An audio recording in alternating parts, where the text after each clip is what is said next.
Stacy and welcome to the kitchen of my old Kentucky home. Today on Bourbon and Biscuits, we're going to be making a salad that's recipe dates back multiple generations of Kentuckians, and we'll be using a lettuce variety that is native to the bluegrass.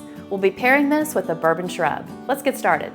For our wilted lettuce salad, we'll need a head of Bibb lettuce, a pinch of salt and pepper, a tablespoon of sugar, a tablespoon and a half of bacon grease, and 2 tablespoons of apple cider vinegar. So today's recipe is really easy, but it's got a lot of history involved with it. We're simply going to tear up some lettuce greens and make a very simple dressing that goes back over 200 years in Kentucky, swapping bacon grease for your standard olive oil and like a vinaigrette. I want to tell you a little about the history of this great variety of lettuce. It is actually a variety called Bibb lettuce. A judge by the name of Jack Bibb had a hobby greenhouse in Frankfort, Kentucky, about 45 minutes away from Louisville, and through much cultivation, he propagated this proprietary variety of lettuce. And it's known for its tight leaves, almost shrub-like really, and it's very tender and sweet, and it's great paired with this wilted hot bacon dressing. If you're preparing this for your family, you can do the lettuce preparation way in advance, but you're really going to want to serve the dressing table side to make sure it's hot. In fact, some people call this a hot dressing, or some people call it wilted lettuce, and I've even seen in really old cookbooks that it was called killed or kilt lettuce as well. So we're simply going to take some of our ingredients now. We're going to take that bacon grease. Now you can fry up 6 pieces of bacon and you'll get about a tablespoon to 2 tablespoons of bacon grease, or you can go to your, if you're a good Southerner, good Kentuckian, you will have bacon grease always in the refrigerator to use, and that's what I did a little of both today. So I've got about a tablespoon and a half of the bacon grease. Go on and add that in there. We're going to add a pinch of the black pepper. This was fresh ground.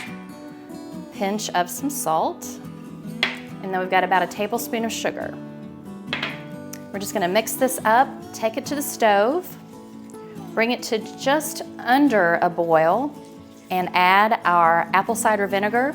And then we're going to bring that back to the table and pour it over our greens. And we'll have a wilted salad with Kentucky Bibb lettuce.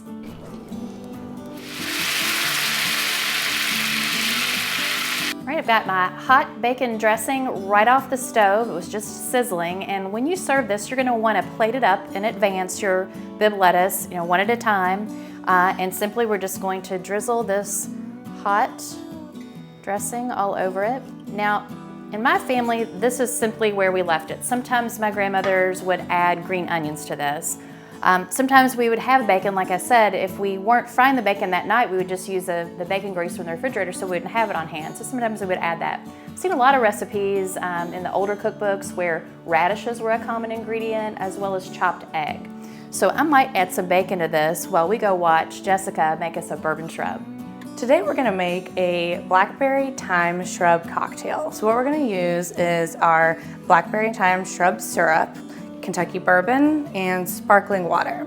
So I actually already made the shrub syrup, and this is kind of a classic recipe and you can do a lot of different variations of it. You're always going to use fruit, sugar, and vinegar. And what I did to make this one was I used 2 cups of blackberries, 2 cups of white granulated sugar, and 2 cups of water. Brought that all to a boil on the stove and let that cook for about 5 to 10 minutes until the fruit starts breaking down.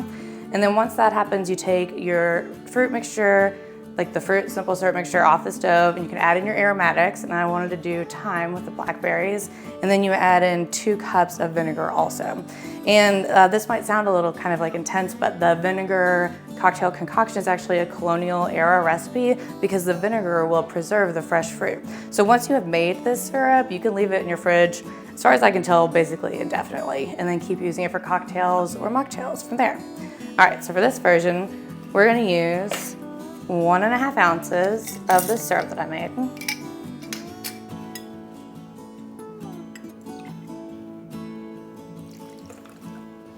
And we're going to use also 1.5 ounces of bourbon. And I'm using Buffalo Trace bourbon, kind of in honor of the Bibb lettuce, since it was born in Frankfort, Kentucky, and so was this whiskey.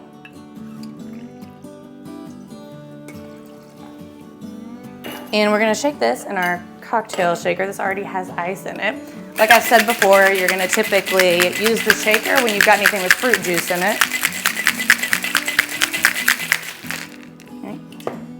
Nice and chilled. Strain this into our glass.